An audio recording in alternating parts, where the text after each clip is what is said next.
Okay, ma'am. So we are talking about, can you see the screen?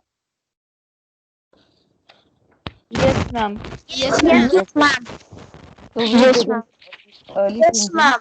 Now we talk of early kingdoms, but before that, let us just quickly revise the early man. The chapters which we read earlier, they dealt about how earlier was a nomadic person. He lived a nomadic life.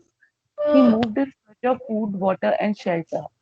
Gradually, he started living a settled life and he became a food producer from food gatherer. He started practicing agriculture, etc., and lived a settled life. Now, we remember in the last chapter that we did that early man gradually started living in groups which were called tribes, and every family had a head person. Gradually, two, three families came close together, forming tribes. Then these tribes were a part of a village. ये हो गया Gradually, कितना लगे call निकाला भाई gradually, these villages grew into the towns. Now, these settled lives led to the formation of big kingdoms. So, today we are going to read about early kingdoms, and in that, we begin now. Now, our knowledge of the early kingdoms is based on Vedic texts and Buddhist texts. Please underline these two.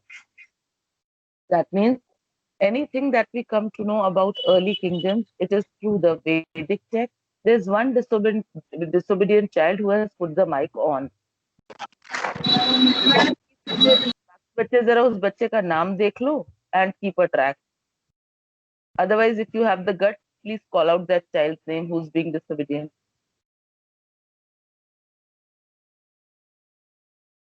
So now listen very carefully. The earliest sources which tell us about what were the early kingdoms like, we come to know about them through two sources.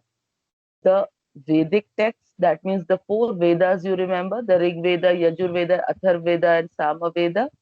So all these four Vedas, out of these four Vedas, Brahmanas and Upanishads were the main sources which tell us. And then there were Buddhist texts in which the Jataka tales told us about the early kingdoms. In those tales, there were mentions of these cities, early cities and kingdoms. So we come to know about the early kingdoms through Vedic texts, through Upanishad and Brahmanas and Upanishads, and through Buddhist texts, through Jataka tales. Now, these texts refer to Janpadas and Mahajanpadas. They were kingdoms or republics in the Ganges Valley and existed about 2,500 years ago. These kingdoms or republics had well defined independent boundaries, and some of them later became powerful empires. For example, the Magad Empire. Now, they are telling us that in these texts, we come to know about the big, huge kingdoms or republics. Now, kingdoms are those which are either governed by a king or a queen, and republics are those kingdoms which are like we have in India right now. Also, we are republic. That means people select the representative. So, whoever is going to be the head is selected by the people. So, there were these two cases: either the king or queen was ruling according to the power they had, or it was the people who elected and made them the head of that particular kingdom. And there were various kingdoms which grew up near and around the Ganga river. The Ganges Valley, that means the area where the river flew means it flowed, had the big, huge kingdoms growing all around it. And one among them was the Magad Empire. The Magadha Empire was one of the most powerful kingdoms at that time. Now we read about Janpadas. Can you all see the screen, children? Yes, ma'am. Yes, No, ma'am. ma'am. No, ma'am. No ma'am No, ma'am. Ma'am, your screen sharing mode goes off. Screen sharing is off.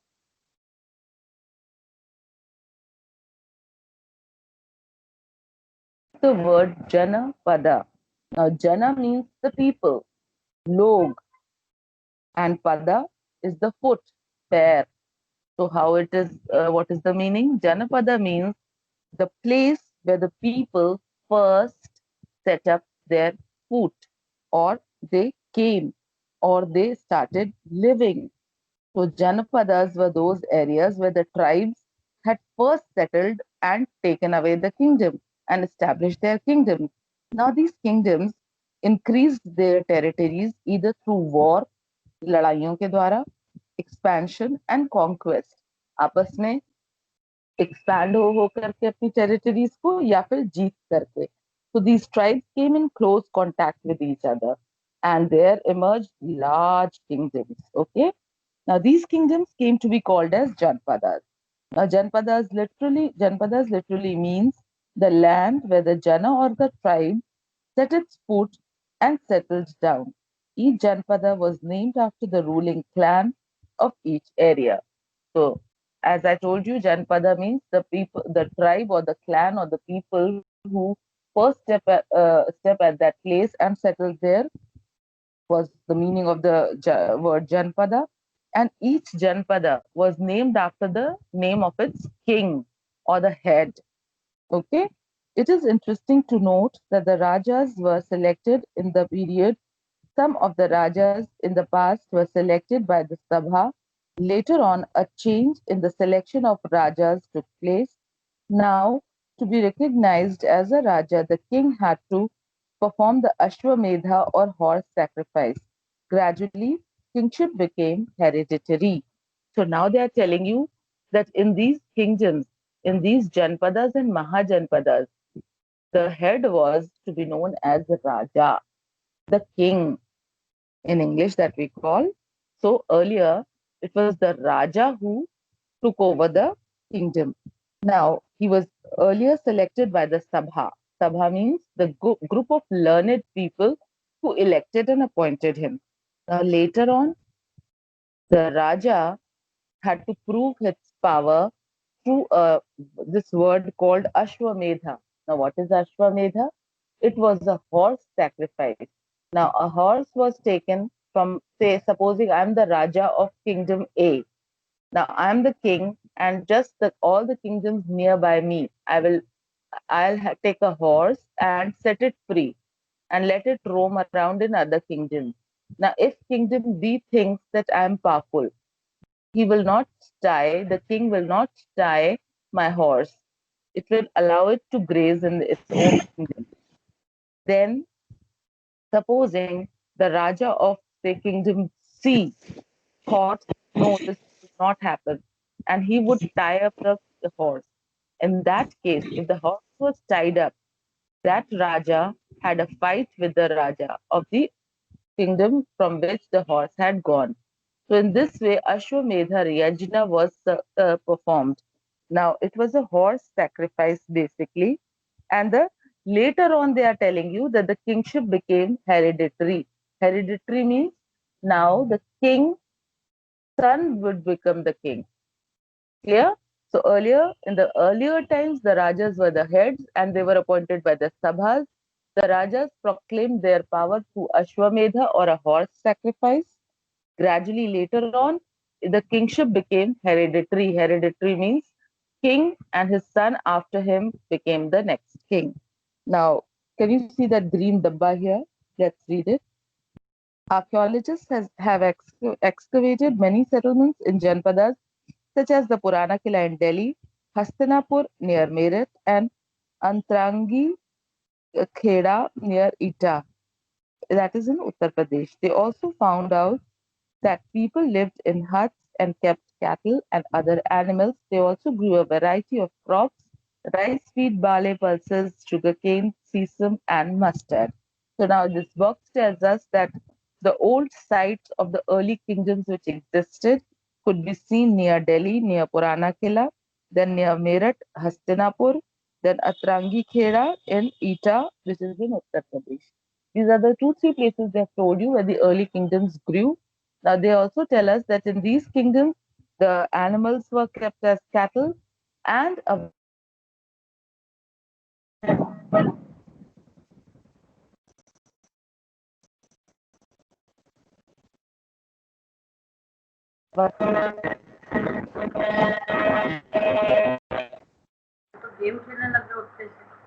children, I stop the class here. May I know the name of the child who has opened the mic? One of you please see and tell me. Ma'am, Kashvi Arora. Okay. Kashu Arora, after end of this class, I will be out of the group and you will not be able to join. Ashwamedha Yajna. A horse was let loose to wander freely, guarded by the Raja's soldiers. It was if the horse wandered to another kingdom and was stopped. Who is this now? Ma'am, Kashi Arora only. Switch off her mic on your own only, one of you. The two rulers had to fight. If the horse was allowed to pass, it meant that the ruler accepted the power and might of the Raja. So, as they are telling you, the horse was allowed to wander and it was guarded by the soldiers of the Raja. Now, it wandered and in the various kingdoms. Now, whichever kingdom stopped the horse and tied it, that kingdom was supposed to have a fight with the Raja to whom the horse belonged.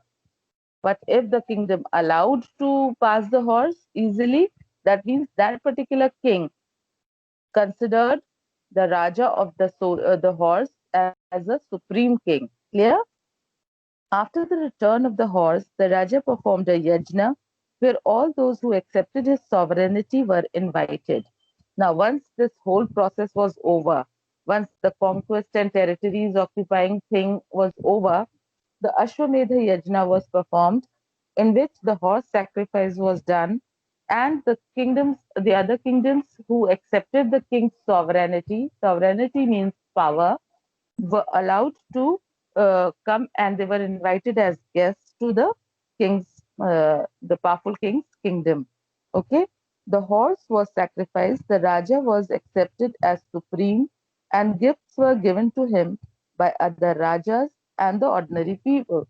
Purohita priests performed the rituals. So now, once the sacrifice was done, the other kingdom's king, they used to give him precious gifts along with the common people. They also presented him gifts as a token to show their respect to the powerful king. And the purohits or the pandits or the priests performed all the major functions. Clear, children? Now we come on to the next page. Now, can you see this map here? I would like you all to write down all the main places given here, all and every places which are marked here. So you will take a physical map, a river map especially, and you will mark all the places given here. Some are given in bold letters. Those are the ones which are the Mahajanpadas. And then there are some given in small letters with a capital starting letter. Those are the towns which were very prevalent in those times, which were very prominently visible in those times. So you are supposed to do this map work. Please put a tick mark on this. Now we come on to the heading as Mahajanpadas. The larger and more powerful Janpadas were called Mahajanpadas. There were 16 Mahajanpadas. Most important of these were Magadha, Kosa, Kasi, Avanti, Vaishali, and Lichavis, etc. Mahajanpadas were of two kinds. So now they are telling you the more powerful kingdoms were known as Mahajanpadas. There were Janpadas, that means kingdoms, but then there were certain Mahajanpadas which were more powerful kingdoms. And the prominent among them, the Mahajanpadas, there were 16 in number. And out of those 16, the most powerful ones were given here. The names are given here: Magadha, Kosala, Kasi, Avanti, Vaishali, and Lichavi.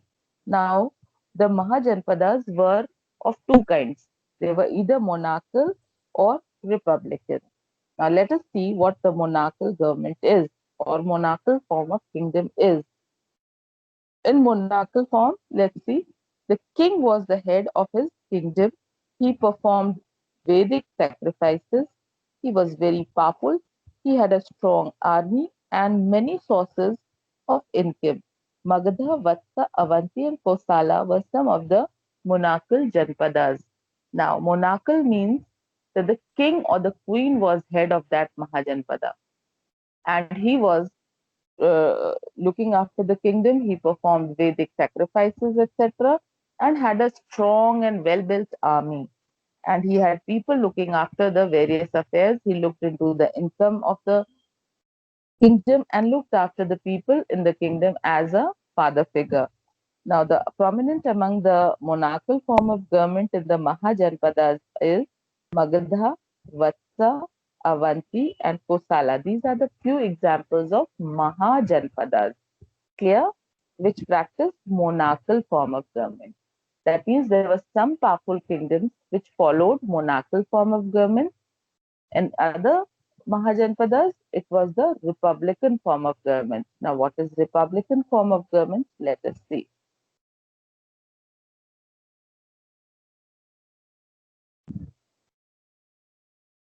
Okay, in the republican form of government,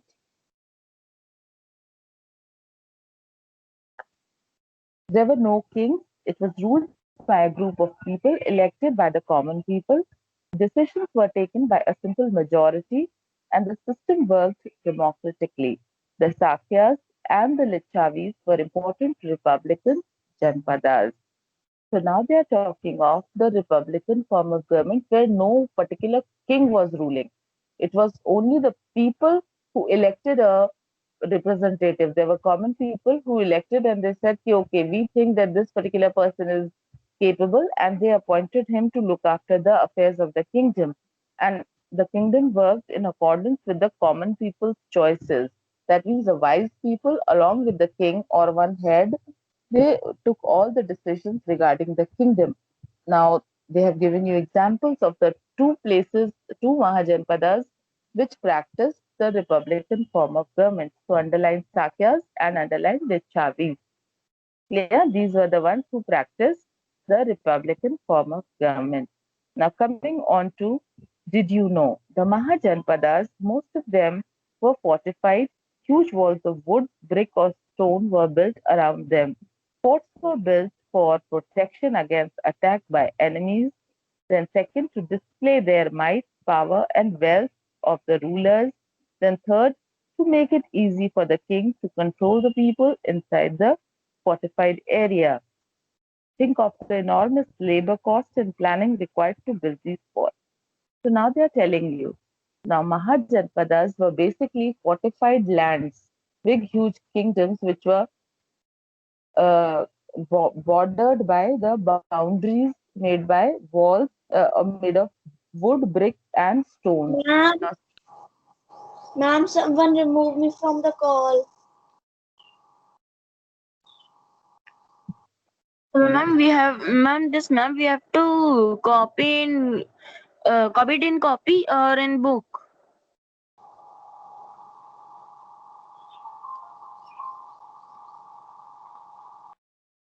I beg your pardon, what did you say?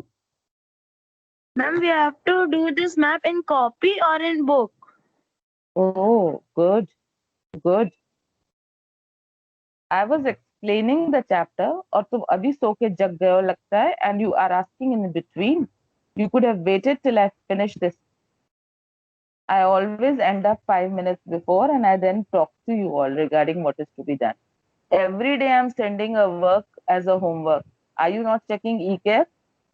Are you not checking eCare? I don't know what to answer for this. कोई book में कर लेता है math work, तुम book में कैसे करोगे math work? May I know your good name, please? Who's this person with this question? Excuse me, ma'am. Excuse me, ma'am, Mazumdar. Very good, Excuse me, ma'am. Manil.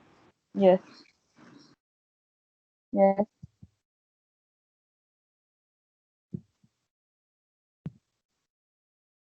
Okay, so the kingdoms were built with the forts were the areas were fortified through brick walls, wood walls, or maybe stone walls. Now, why were these kingdoms fortified?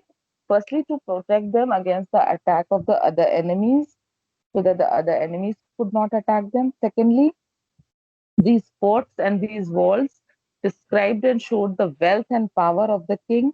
Then it made the working of the king easier to look after his people. He knew, okay, all these people living within the kingdom walls are my people. So it was easier for him to keep a check on these people. Position of the king. The king was the most powerful person in the kingdom. He protected his people. He was the guardian of dharma. He was assisted in his work by Purohita, Excuse me, the ma'am. Senani, and the Amatyas. I kept saying yes, you did not answer.